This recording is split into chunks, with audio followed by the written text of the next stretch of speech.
Hello students, welcome to our YouTube channel. Students, this is my YouTube channel, BMS Dr. RK, and my name is Dr. Ravin Kumar. Per day पर chapter के accordingly आज हम लेके आए हैं आयुर्वेद का अष्टांग हृदय का पहला चैप्टर आयुष्काम्य। हम क्रिया शारीर, पदार्थ विज्ञान और अदर सब्जेक्ट से भी रिलेटेड वीडियोज अपने चैनल पे हैं और हमने उनको भी इसी तरह डे के अकॉर्डिंगली कंप्लीट किया था पर डे पर चैप्टर। और अब हम स्टार्ट कर रहे हैं अष्टांग हृदय। तो चैप्टर 1 स्टार्ट करते हैं। बहुत बड़ा चैप्टर है, लेंदी चैप्टर है, हर एक पॉइंट इम्पोर्टेंट है, ठीक है। ऐसा कुछ नहीं है कि इसमें जो छोड़ा जाए, तो इसलिए अब हम इसको लगभग ऑलमोस्ट 2 पार्ट में ही कंप्लीट करेंगे, ठीक है। एक पार्ट में कंप्लीट नहीं हो पाएगा, वीडियो बहुत लॉन्ग हो जाएगा। तो चलिए स्टार्ट करते हैं। अपने पास चैप्टर नंबर 1 अष्टांग हृदय, ठीक है। अच्छे से सारे पॉइंट देखिएगा, जो इंपॉर्टेंट होगा वही मैं आपको बताऊंगा, जो आपके लिए एग्जाम के लिए इंपॉर्टेंट है। अष्टांग हृदय का पहला चैप्टर आयुष्काम्य। आयुष्काम्य, आयु प्लस काम, ठीक है, काम्य। तो आयु की कामना, ठीक है, आयु की कामना करना। आयु मतलब अच्छी आयु, सुखायु, ठीक है। 4 प्रकार की आयु होती है, आपको पता है, हितायु, सुखायु, दुखायु, है ना, और अहितायु। तो आयु की कामना करना, ये अपने पास आयुर्वेद का पहला चैप्टर का मीनिंग है, ठीक है। स्टार्ट करते हैं, कोई भी चैप्टर स्टार्ट करते हैं मंगलाचरणम, ठीक है। यानी कि अपने पास हम इस चैप्टर के लिए जो भागवत थे जिन्होंने ये अपने पास अष्टांग लिखी है, तो उसके अकॉर्डिंगली अब वो अपने पास क्या करते हैं, वो इस चैप्टर को जब भी हम अष्टांग स्टार्ट कर रहे हैं तो वो क्या करते हैं, अपने पास चिकित्सक को क्या करते हैं, परब्रह्म को स्तुति करते हैं उनकी, ठीक है। ऐसा होता है ना, कुछ भी स्टार्ट करने से पहले कुछ पूजा अर्चना की जाती है, तो वही अपने पास, ठीक है। तो क्या है मंगलाचरणम? राग आदि रोगान सतत अनुशक्तान अशेष काय प्रस्थान शेषान औत्सुक्य मोहरातिदान जगान यो अपूर्व वेदाय नमोस्तु तस्मै, ठीक है। देखिएगा, राग आदि रोगान, ठीक है, राग आदि रोगान, तो इसका मतलब होता है जो राग द्वेष होते हैं, लोभ होता है, मोह, ठीक है, ये सब इसमें आदि में इंक्लूड कर दिया। राग आदि यानी कि राग द्वेष लोभ मोह आदि जो रोग होते हैं, और उत्सुकता, ठीक है। इस श्लोक को थोड़ा अपने को कट करके पढ़ना है। उत्सुकता, औत्सुक्य, उत्सुकता, मोह, मोह, अरति, अरति, अरति का मतलब होता है व्याग्रता, ठीक है।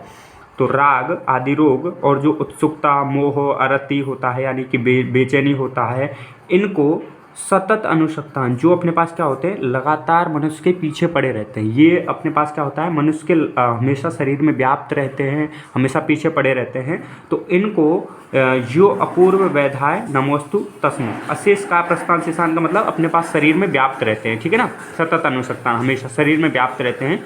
और इनको जिस वैद्य ने अपने पास क्या किया है, नष्ट किया है, उन नमो अस्तु तस्मै, उन वैद्य को मैं भागवत यानी कि वो क्या करता है, नमस्कार करता है, ठीक है।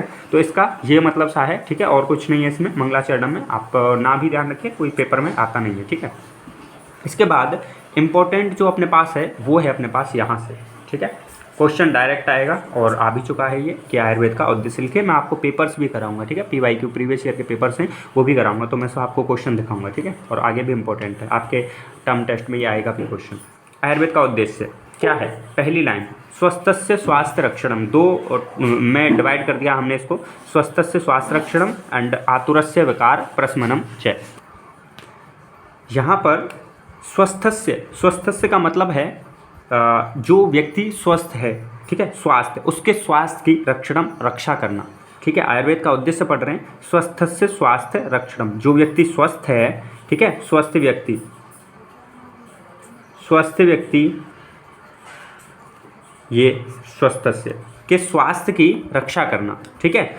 पहला अपने पास उद्देश्य कंप्लीट, यानी कि जो व्यक्ति स्वस्थ है उसके स्वास्थ्य की हमेशा रक्षा करना, उसको स्वस्थ बनाए रखना, ये आयुर्वेद का उद्देश्य है पहला। दूसरा उद्देश्य क्या है? आतुरस्य विकार प्रशमनम च। आतुरस्य में, आतुर का मतलब होता है रोगी, ठीक है। आतुर का क्या मतलब होता है? रोगी।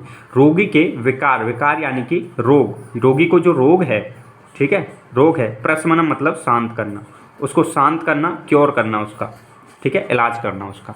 तो ये होता है आयुर्वेद के 2 उद्देश्य, यानी कि जो व्यक्ति पहले से ही स्वस्थ है उसके स्वास्थ्य की रक्षा करना है, स्वस्थस्य स्वास्थ्य रक्षणम, स्वस्थ व्यक्ति के स्वास्थ्य की रक्षा करना, एंड आतुरस्य, और जो रोगी है उसके विकार यानी कि रोग की, ठीक है, रोग, ठीक है, विकार यानी कि रोग की प्रशमन च, और च का मतलब होता है और, ध्यान रखिएगा, इनको बुक में लिख लीजिएगा, है ना, जो जो वर्ड है इनको, ठीक है। प्रशमनम यानी कि शांत करना, और जो रोगी है उसके विकार को, उसके रोग को शांत करना, ये आयुर्वेद के 2 प्रमुख उद्देश्य हैं। और पदार्थ विज्ञान के आयुर्वेद निरूपण में मैं आपको पढ़ा चुका हूँ कि आयुर्वेद अपने पास 2 शब्दों से मिलकर बना है, आयुषो प्लस वेद। आयुषो में मतलब होता है आयु, और वेद मतलब जानना, ठीक है, ज्ञान, ज्ञान अर्जित करना। तो आयु का ज्ञान क्या कहलाता है? आयुर्वेद। ओके, सेकंड पॉइंट है अपने पास आयुर्वेद की परिभाषा, सेकंड पॉइंट या सेकंड क्वेश्चन, ठीक है। यहाँ पर हमने एक पढ़ा था कि आयुर्वेद का मतलब क्या होता है, आयु का ज्ञान, वो भी एक टाइप का क्वेश्चन ही समझ लीजिए, ऑब्जेक्टिव टाइप 1 नंबर का।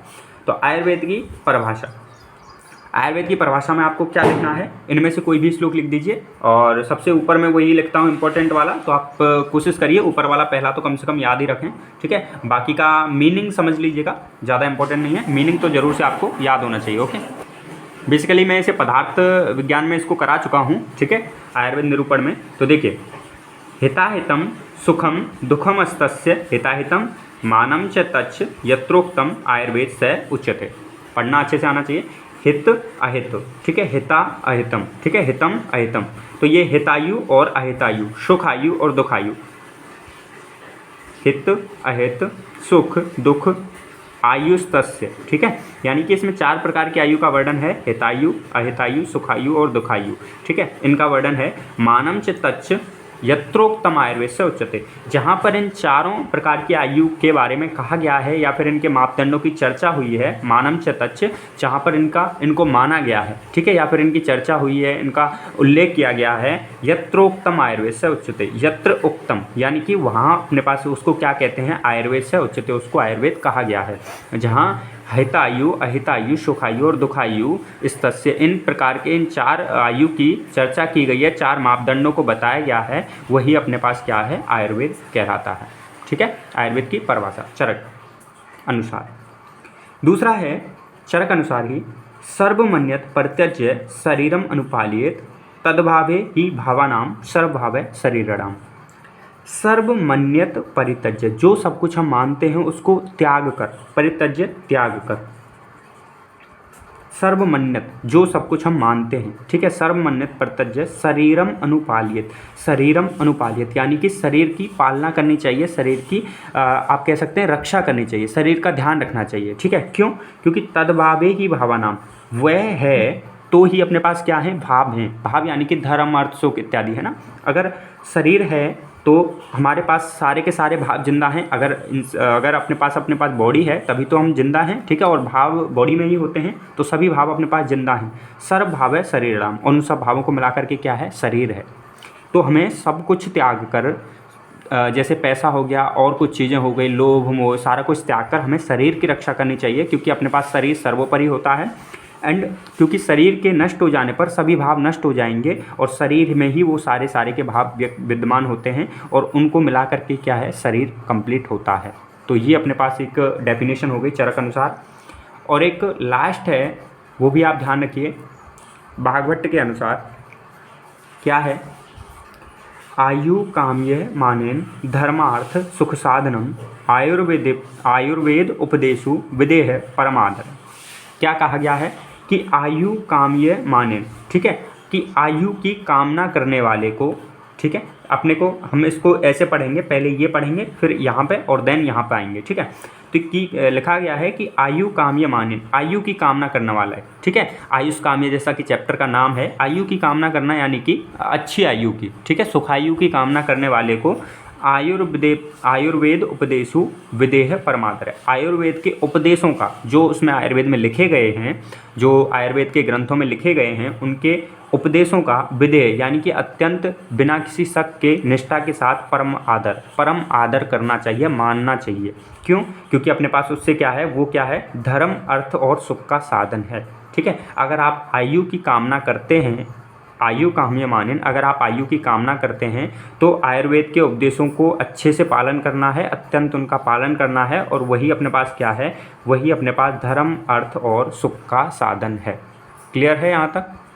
अब देखिए, मैं आपको पदार्थ विज्ञान में पहले ही आयु की परिभाषा लिखा चुका हूँ, इस पर क्वेश्चन आता है, ठीक है, आयु की परिभाषा, ठीक है, जो हम पहले करा चुके हैं वो मैं साइड में आपको लिखाता रहूँगा, ठीक है। आयु की परिभाषा हमने श्लोक लिखा हुआ था कि शरीर इंद्रिय सत्वात्म संयोगधारी जीवितम नित्यगस्य अनुबंधस्य पर्याय उच्यते, ठीक है। आपको ये श्लोक अच्छे से आना चाहिए, मैं इसका मीनिंग भी आपको अच्छे से बता चुका था, ठीक है। और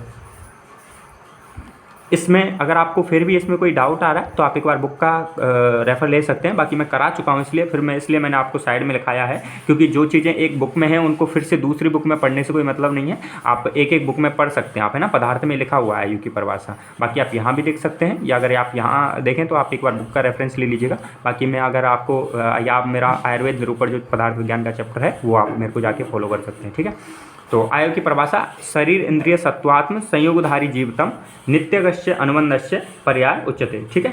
तो वो वाला श्लोक आप देख लीजिएगा, ठीक है। वहाँ पर बोला गया है कि आयुर्वेद के अपने पास चार आयु के 4 मापदंड होते हैं, शरीर इंद्रिय सत्व यानी कि मन और आत्मा, इनमें बस आयु के पर्यावाचक हैं, ठीक है, अनुबंध धारी जीवित, ठीक है, ये सारे के सारे आयु के क्या हैं, अनुबंध और नित्य, ये सारे के सारे आयु के पर्यावाची हैं, ठीक है। ऐसा करके उसमें श्लोक लिखा गया।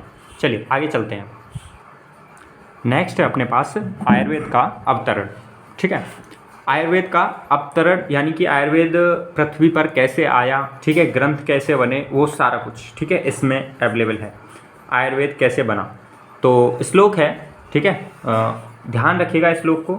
ये अपने पास किसके अकॉर्डिंग है, अष्टांग हृदय के अनुसार, ठीक है, अष्टांग हृदय के अनुसार, अष्टांग हृदय अनुसार ये श्लोक गिवन है, ठीक है। मैं आपको एक्सप्लेन करता हूँ, नीचे हमने कुछ लिख रखा है, वो सारा कुछ भी बताएंगे।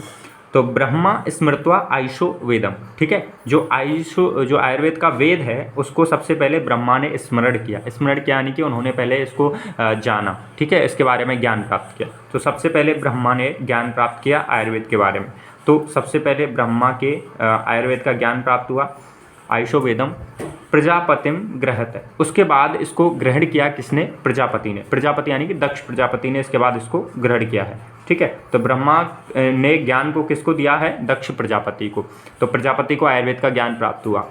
सो अश्विनौ तौ सहस्त्राक्षम, यानी कि इसके बाद अश्विनौ दो, यानी कि अश्विनी कुमार 2 थे, ठीक है ना, तो उनके नाम आप ना याद रखिए, कोई दिक्कत नहीं है।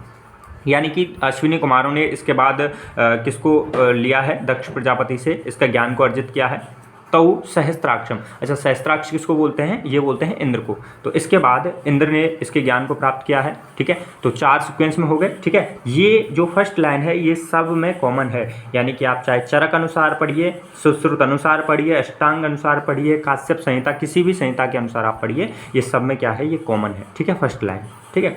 इसके बाद हम देखते हैं, इसके बाद इस अष्टांग हृदय अनुसार इसको 100 अत्रिपुत्रादि मुनीन ते अग्निवेशादि कांस्ते तु पृथक तंत्राणि तेन रे। तो पूरा श्लोक एक साथ, ब्रह्मा स्मृतो आयुषो वेदम प्रजापतिम ग्रहत 100 अश्विनौ तौ सहस्त्राक्षम 100 अत्रिपुत्रादि मुनीन ते अग्निवेशादि कांस्ते तु पृथक तंत्राणि तेन रे, ठीक है। ये श्लोक नीचे देखिए, इंद्र के बाद इसको ग्रहण किया है किसने, अत्रि पुत्रादि मुनि, ठीक है, यानी कि जो अत्रि पुत्र थे, है ना, जो मुनि थे, तो उन्होंने, यानी कि अत्रि जो ऋषि थे उन्होंने इसको ग्रहण किया। ते अग्निवेशादि कांस्ते तु पृथक तंत्राणि तेन रे, तो उसके बाद ते अग्निवेश जो अपने पास अग्निवेश आदि जो ऋषि थे उन्होंने इसको ग्रहण किया है, और उन्होंने अलग अलग अपने पास तंत्र बनाए या अलग अलग उनकी संहिताएँ वगैरह बनाई थी, ठीक है, जैसे चरक संहिता हो गई, वो सब उन्होंने अलग अलग अपने अपने जो भी ऋषि थे उन्होंने अलग अलग दिए हैं। तो अपने पास इसके बाद अपने पास अष्टांग हृदय अनुसार 2 थे, कौन से, अत्रिपुत्री मतलब अत्रि ऋषि थे, ठीक है, और अग्निवेश आदि थे, ठीक है, अग्निवेश आदि ऋषि थे और अत्रि ऋषि थे। तो इन दोनों ने ग्रहण की है, और उसके बाद इन्होंने अलग अलग क्या बनाए, तंत्र बनाए। ये हो गया अष्टांग हृदय अनुसार। अब इंद्र तक तो अपने पास, सहस्त्राक्षम तक तो अपने पास क्या है, कॉमन है। इसके बाद हम देखते हैं चरक अनुसार और सुश्रुत अनुसार, ठीक है। सबसे पहले हम देखते हैं चरक अनुसार, ठीक है। तो देखिए ये है अपने पास चरक अनुसार, और यहाँ पर ये अपने पास सुश्रुत अनुसार, ठीक है। देखिए चरक अनुसार वहाँ से इंद्र से अपने पास अष्टांग हृदय अनुसार तो अत्रि ऋषि थे, उन्होंने ग्रहण किया, बट यहाँ पर चरक अनुसार कुछ अलग मत है। इंद्र से भारद्वाज से आत्रेय पुनर्वसु ने इसको ग्रहण किया है, इस जो आयुर्वेद है, आयुर्वेद के ज्ञान को। और उसके बाद आत्रेय पुनर्वसु के बहुत सारे शिष्य थे, उन्होंने आत्रेय पुनर्वसु ने इनके अपने शिष्यों को दिया है, जैसे अग्निवेश हो गया, भेड़, जतुकर्ण, पाराशर, हारित और क्षारपाणी। इनको अपने पास किसने दिया है? भारद्वाज ने दिया है, आत्रेय पुनर्वसु ने दिया है, और उन्हीं के एक शिष्य चरक थे, ठीक है ना। तो ये सब सारे के सारे अपने पास क्या है, इन्होंने अपनी अलग अलग संहिताएं बनाई हैं, ठीक है, अपने अलग अलग ग्रंथ बनाए हैं, ठीक है। अब सुश्रुत के अनुसार, जैसे ही इंद्र से सुश्रुत जो के अनुसार कैसे ग्रहण किया है कि इंद्र से भारद्वाज को ग्रहण किया चरक अनुसार, लेकिन सुश्रुत अनुसार इंद्र से सीधा ज्ञान गया था धन्वंतरि के पास, ठीक है। जो धन्वंतरि को हम क्या बोलते हैं, जो ऐसे बोल सकते हैं कि जो चिकित्सा के प्रथम जो चिकित्सक थे, ठीक है, अपने पास आयुर्वेद के प्रथम चिकित्सक थे, वो अपने पास धन्वंतरि होते हैं। आयुर्वेद में आप किसी भी BMS अगर कॉलेज की बात करेंगे तो वहाँ धन्वंतरि का मतलब प्रतिमा जरूर होती है, ठीक है। वो अपने पास फर्स्ट क्या थे, चिकित्सक बोल सकते हैं उनको, ठीक है। तो इंद्र के बाद धन्वंतरि के बाद दिवोदास, ठीक है, और उनके अपने पास शिष्य थे औरभ, औपधेनव, वैतरण, पौष्कलावत, करवीर्य, गौपुरक्षित, सुश्रुत और भूज, ठीक है। ये उनके शिष्य थे। तो इन्होंने अपनी अपनी ब्रांच बनाई थी, अपने अपने इन्होंने संहिताएं बनाई। अब देखिए, ये जो मैंने जितना कुछ लिखा है ना, ये इंपॉर्टेंट है, ये पेपर में आता है, क्वेश्चन देते हैं, इसलिए मैंने लिखा है। मैं कोई भी ऐसा कुछ नहीं लिखाऊंगा जो आपके एग्जाम की दृष्टि से इंपॉर्टेंट ना हो, ठीक है। तो ये सारा कुछ है, ठीक है। अष्टांग के अनुसार हमने पढ़ा है ऊपर, ये अपने पास अष्टांग के अनुसार, अष्टांग के बाद हमने चरक अनुसार और सुश्रुत अनुसार, ठीक है, दोनों के अकॉर्डिंग भी हमने पढ़ लिया। इनके जो शिष्य हैं, शिष्यों के नाम इंपॉर्टेंट हैं, क्वेश्चन आता है डायरेक्ट कि चरक अपने पास आत्रेय पुनर्वसु के शिष्यों के नाम लिखिए, और देवोदास के शिष्यों के नाम लिखिए, या धन्वंतरि के शिष्यों के नाम लिखिए, ऐसे भी आ जाता है क्वेश्चन, ठीक है। अब नेक्स्ट टॉपिक है अष्टांग के निर्माण का उद्देश्य, ठीक है। जो अष्टांग हृदय है, अपने पास इसका निर्माण क्यों किया गया? तो श्लोक है इंपॉर्टेंट, तेभ्यो अति विप्रकीर्णेभ्य प्राय सारतोरोच्य क्रियते अष्टांग हृदयम नाति संक्षेप विस्तरम। क्या कहा गया है? तेभ्यो अति विप्रकीर्णेभ्य, तेभ्यो जो कि विप्रकीर्णेभ्य बहुत ही विस्तृत है, उसके प्राय सारत उच्च, ठीक है, सारतोरोच्य यानी कि प्राय सार भाग को लेकर, तेभ्यो अति विप्रकीर्णेभ्य जो कि बहुत अत्यंत विस्तृत है अष्टांग हृदय, जो अपने पास पूरा आयुर्वेद है जो उसका इतना विस्तृत है, उसके प्राय सार भाग को लेकर क्रियते अष्टांग हृदयम, अष्टांग हृदय का निर्माण किया गया, नाति संक्षेप विस्तरम, जो ना तो ज़्यादा संक्षेप है, ना ज़्यादा स्मॉल है, और ना ही ज़्यादा विस्तृत है। क्यों किया गया? क्योंकि आयुर्वेद अपने पास बहुत विशाल है, उसको अगर अपने को पढ़ना है तो उसके सार भाग को लेकर हमने उसके क्या किया, अष्टांग हृदय का निर्माण किया गया, जो कि ना संक्षेप है, ना अधिक ज़्यादा विस्तृत है, जिससे हम उसको आसानी से अध्ययन कर पाएँ, ठीक है। इस वजह से तेभ्यो अति विप्रकीर्णेभ्य प्राय सारतोरोच्य क्रियते अष्टांग हृदयम नाति संक्षेप विस्तरम। क्लियर? अब एक नेक्स्ट टॉपिक आता है आयुर्वेद के अष्टांग, ठीक है। आयुर्वेद के अष्टांग का मतलब कि आयुर्वेद के जो 8 अंग होते हैं, यानी कि अपने पास जो है कि अष्टांग, अष्टांग में अपने पास क्या आता है? अष्ट मतलब 8 अंग, ठीक है। इसका मतलब क्या होता है? 8 अंग कौन कौन से हैं आयुर्वेद के? काय, बाल, ग्रह, ऊर्ध्वांग, शल्य, दष्टा, जरा, वृषाण, अष्टावनी, तस्याहु, चिकित्सा येषु संस्थित। इसका मतलब देखिए, काय चिकित्सा, काय, बाल, ठीक है, बाल चिकित्सा, ग्रह चिकित्सा, ऊर्ध्वांग चिकित्सा, शल्य चिकित्सा, दष्टा चिकित्सा, दष्टा यानी कि अपने पास जो टॉक्सिसिटी होता है उसको, टॉक्सोलॉजी, जरा चिकित्सा और वृष चिकित्सा, ठीक है ना, अपने पास वाजीकरण जिसको बोलते हैं। तो ये अपने पास क्या है? इनको चिकित्सा के 8 अंग कहा गया है, ठीक है। तो ये अपने पास चिकित्सा के 8 अंग आपको आने चाहिए। तो अपने पास ये 2 क्वेश्चन क्लियर हुए कि आयुर्वेद के अष्टांग का मतलब क्या होता है, 8 अंग कौन कौन से हैं आयुर्वेद की, और अष्टांग हृदय निर्माण का उद्देश्य क्या है। तो अपने पास नेक्स्ट टॉपिक है रोग, ठीक है। यहाँ से हमने कुछ टॉपिक ऐसे उठाए हैं जो बीच बीच में दे रखे हैं, ठीक है, वो अदर चैप्टर्स में भी हैं, इस चैप्टर में भी दे रखे हैं, तो उनको हम जल्दी से ख़त्म करेंगे। देन अपने पास नेक्स्ट पार्ट में अपने पास कुछ इंपॉर्टेंट टॉपिक आने वाले हैं, तो वो सारे बीच बीच में से जो टॉपिक 1-1, 2-2 मिनट के हैं वो सारे हमने पिक किए हैं। तो सबसे पहले उनको ख़त्म कर लेते हैं। जैसे पहला है रोग। रोग 2 प्रकार के होते हैं, शारीरिक दोष एंड मानसिक दोष, ठीक है। शारीरिक दोष 3 प्रकार के होते हैं, जिसको एक साथ त्रिदोष बोला जाता है, ठीक है। और त्रिदोष का एक श्लोक भी है कि वायु पितम कपश्येति त्रयोदोष समासतः। ठीक है, 3 दोष यानी कि वायु यानी कि वात, पित्त और कपश्येति यानी कि और कफ, त्रयोदोष 3 प्रकार के दोष समासतः यानी कि संक्षिप्त में। ठीक है, इसका मतलब होता है समासतः का मतलब संक्षिप्त। तो संक्षिप्त में 3 प्रकार के दोष कहे गए हैं। वो क्या होते हैं? त्रिदोष यानी कि वात, पित्त और कफ। ठीक है, अच्छा, इनका जो वर्गीकरण है, जैसे आयु के आधार पर इनका वर्गीकरण किया गया है कि वृद्धावस्था में ज़्यादा वात होता है, युवावस्था में ज़्यादा पित्त होता है एंड बाल्यावस्था में ज़्यादा कफ होता है। ये आयु के आधार पर सारा कुछ इंपॉर्टेंट चीज़ें लिखी हुई हैं। ठीक है, याद होना चाहिए। नीचे, ठीक है, ये होता है अपने पास जो शरीर में जो स्थान होता है कि ये कहाँ पाया जाता है। वात जनरली कहाँ होता है, पित्त कहाँ होता है और कफ का कहाँ स्थान होता है शरीर में। तो जो हृदय और नाभि के नीचे होता है वो वात का स्थान होता है, हृदय और नाभि के नीचे, अपान वायु जिसको बोलते हैं। ठीक है, हृदय और वायु के नीचे मिडिल। हृदय और नाभि के मध्य में जो भाग होता है वो पित्त का होता है। आप सोच सकते हैं जैसे जो अपने पास लिवर होता है ना, जहाँ पर अपने पास उसको हम पित्त के एज ए कंसीडर करते हैं। ठीक है, और ऊपर यानी कि कफ का स्थान अपने गले के तरफ होता है, यानी कि हृदय के ऊपर किसका स्थान होता है? हृदय और नाभि के ऊपर किसका स्थान होता है? कफ का स्थान होता है। तो हृदय और नाभि के नीचे वात का, हृदय और नाभि के मध्य पित्त का और यहाँ पर कफ का स्थान होता है। ठीक है, इसी तरह अपने पास दिन रात्रि के अनुसार, आहार के अनुसार अपने पास इनके स्थान दिए हुए हैं। जैसे आहार के अनुसार मैं बताऊं तो अगर देखें कि पाचन के बाद वात बढ़ता है, पाचन के समय पित्त बढ़ता है। पाचन के समय जब आप पित्त का मतलब आप समझ सकते हैं ना, जो अपने पास जो कि लिवर में बनता है पित्त। ठीक है, तो वो अपने पास पाचन के समय होगा। ठीक है, उसका सिक्रेशन, तो पाचन के समय इसका हो गया। और आहार सेवन के जस्ट बाद अपने पास किसका वो होता है? कफ का। ठीक है, तो ये सारी चीज़ें, जैसे अब दिन रात्रि के अनुसार भी होता है कि सायंकाल को अपने पास, दिन में अगर देखा है कि जो सायंकाल यानी कि जो इवनिंग होता है वहाँ अपने पास वात का स्थान होता है, दोपहर में पित्त का होता है और जो सुबह के टाइम कफ का स्थान होता है। ठीक है ना, कफ की वृद्धि होती है। ठीक है, इस तरह से अपने पास ये त्रिदोष हो गया। ठीक है, और वायु, वात, पित्त और कफ 3 दोष होते हैं, शारीरिक दोष कहलाते हैं और इनके स्थान के अनुसार, आयु के अनुसार, दिन रात्रि के अनुसार, आहार के अनुसार इनका आइडिया होना चाहिए जनरली। ठीक है, मानसिक रोग होते हैं 2 ही होते हैं, रज और तम। इनके बारे में यहाँ पर कुछ डिटेल नहीं है। ठीक है, आगे के चैप्टर्स में इनका देखा जाएगा।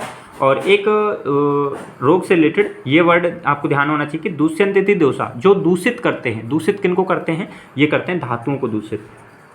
ठीक है, धातुओं को, आगे धातुओं की चर्चा की जाएगी। तो धातुओं को इस वजह से क्या बोला जाता है? दूष्य का मतलब जो दूषित होता है, और दूष्यंतिथि जो दूषित करता है। दूष्यंतिथि दोषा, जो दूषित करते हैं वो दोष कहलाते हैं। और किसको दूषित करते हैं? धातुओं को, इसलिए धातुओं को दूष्य बोला जाता है। चलिए नेक्स्ट बात करते हैं। अपने पास टॉपिक है दोषों की साम्यावस्था एवं विकृतावस्था। इसका मतलब साम्यावस्था यानी कि वात, पित्त, कफ तीनों क्या हैं? इक्विलिब्रियम में है, उनमें कोई भी क्षय वृद्धि नहीं है। अगर कोई अपने इक्विलिब्रियम में है तो वो कोई रोग पैदा नहीं करेगा। अगर विकृतावस्था का मतलब कि उनमें क्या हो गया, कोई वृद्धि हो गई या फिर ज़्यादा कमी हो गई तो क्या हो जाते हैं? रोग उत्पन्न हो जाते हैं। ये अपने पास बहुत ही सिंपल है, तो इसमें कोई डिटेल में आपको जानना ही नहीं है। साम्यावस्था से रिलेटेड एक वर्ड ध्यान रखिएगा, एक श्लोक कि सर्वदा सर्वभावानां सामान्यम वृद्धि कारणम। हमेशा सब समान भाव से, यानी कि जो सेम होते हैं वो क्या करते हैं? वृद्धि करते हैं। ठीक है, इसमें वही गुण है अपने पास, इसमें भी सेम गुण है, तो वो क्या करेंगे? वृद्धि ही तो करेंगे। ठीक है, तो सर्वदा हमेशा समान भाव की क्या होती है? वृद्धि होती है। ठीक है, और विपरीत गुणों से ह्रास हेतु विशेषस्य, मतलब अपने पास विपरीत गुणों से क्या होता है? कमी होती है। तो अपने पास इसका श्लोक को ध्यान रखिएगा। अब यहाँ पर बीच में एक श्लोक दे रखा है गुणवादी गुण से रिलेटेड। वैसे तो ये श्लोक अपने पास अदर चैप्टर है अपने पास, है ना, जहाँ पर हम द्रव्य की बात करते हैं कि गुणों का वर्गीकरण पढ़ते हैं। चरक अनुसार टोटल 41 गुण हैं और वो वीडियो अपलोडेड है चैनल पे ऑलरेडी, तो वो वीडियो में आप अच्छे से देख पाइएगा। ठीक है, कि गुणवादी गुण के रिलेटेड मैंने वीडियो अपलोड की हुई है। गुणवादी गुण टोटल अपने पास गुणवादी गुणों की अगर बात की जाए टोटल 20 गुण होते हैं।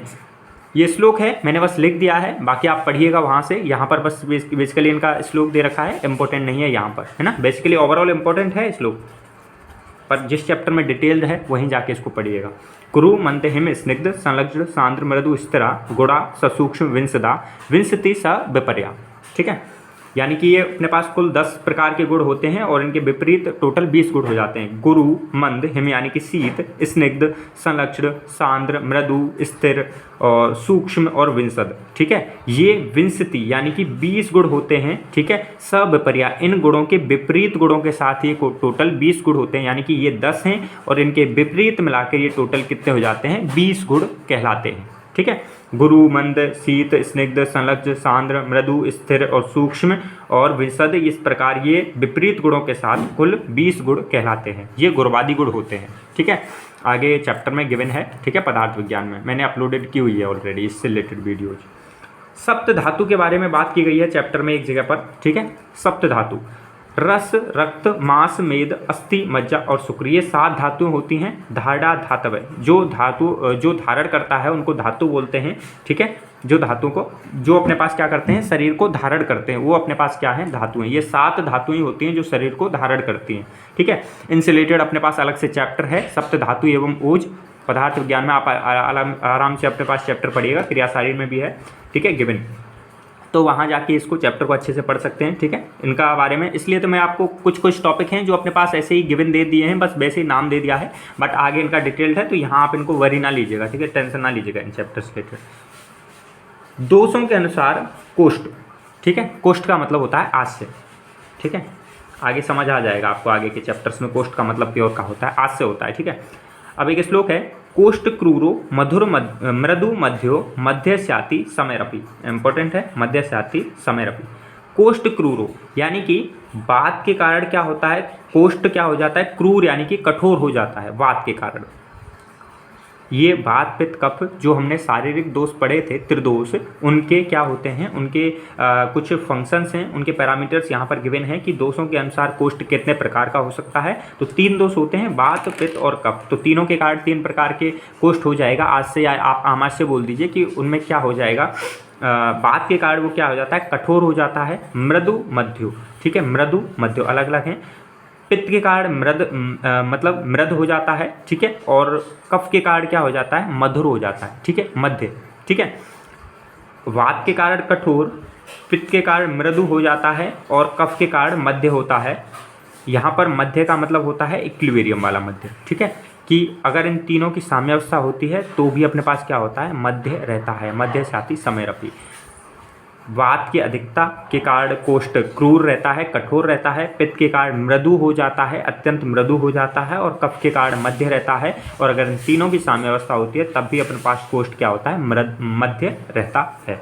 ठीक है, और एक लास्ट टॉपिक अपने पास 5वां कि दोषों के अनुसार जठराग्नि की स्थिति। जठराग्नि यानी कि गैस्ट्रिक वाली। ठीक है, अग्नि बेसिकली 13 प्रकार की होती है और जठराग्नि टोटल अपने पास जठराग्नि की बात की जाए, जठराग्नि तो एक ही होती है ना, जठराग्नि एक ही होती है क्योंकि, और अपने पास धात्वाग्नि होती है, भूताग्नि होती है। टोटल अपने पास ऐसे इस प्रकार से अग्नि 13 प्रकार की होती है। मैं आपको बता दूं, आगे सारा कुछ गिवन है ना, ये पहला चैप्टर है, बस इसमें बेसिकली आपको लगेगा कि कितनी सारी चीज़ें आपको नहीं आती। तो अग्नि 13 प्रकार की, जठराग्नि 1 हो गई, धात्वाग्नि होती है 7 प्रकार की और भूताग्नि होती है 5 प्रकार की। ठीक है, पंच महाभूत जिनको बोलते हैं, धात्वाग्नि जो सप्त धातुएं होती हैं उनके अनुसार 13 प्रकार की। तो सारा कुछ आगे गिवन है, बहुत कुछ पढ़ना है अभी आपको। देखिएगा, जठराग्नि की स्थिति दोषों के अनुसार। वात के कारण जठराग्नि विषम हो जाती है, पित्त के कारण तीक्ष्ण हो जाती है और कफ के कारण क्या हो जाती है, मंद हो जाती है। और अगर ये तीनों साम्यावस्था में होते हैं तो जठराग्नि क्या होती है, साम्य में रहती है। ठीक है, वात के कारण विषम, पित्त के कारण तीक्ष्ण और कफ के कारण मंद। इसका श्लोक भी है बट वो मैंने लिखाया नहीं है, तो आप ऐसे ही ध्यान रखिएगा, बहुत ही सिंपल जल्दी से हो जाएगा। वात के कारण विषम, पित्त के कारण तीक्ष्ण एंड कफ के कारण मंद होती है। जैसे कफ के कारण यहाँ मंद है ना, ये यहाँ जैसे मध्य है कफ के कारण, तो इस तरह से है ना कॉमनली।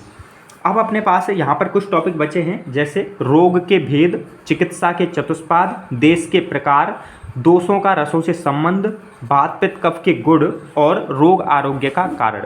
ये कुछ 5-6 टॉपिक बचे हैं जो हम नेक्स्ट वीडियो में कंप्लीट करेंगे और सारे के सारे इंपॉर्टेंट हैं। इसमें से सबसे ज़्यादा इंपॉर्टेंट है चिकित्सा के चतुष्पाद। अपने को थोड़ा टाइम लग जाता है अपने पास है ना, 20 से 25 मिनट, आधा घंटा समथिंग ऐसा लग जाता है एक चैप्टर में, बट आपको कवर पूरा होगा, आपका बचेगा कुछ नहीं। ठीक है, तो नेक्स्ट वीडियो में मिलते हैं और इसमें मैंने सारे आपको टॉपिक बता दिए, नेक्स्ट वीडियो में क्या क्या कंप्लीट करने वाले हैं। ठीक है, तो मिलते हैं नेक्स्ट वीडियो में। Thank you so much.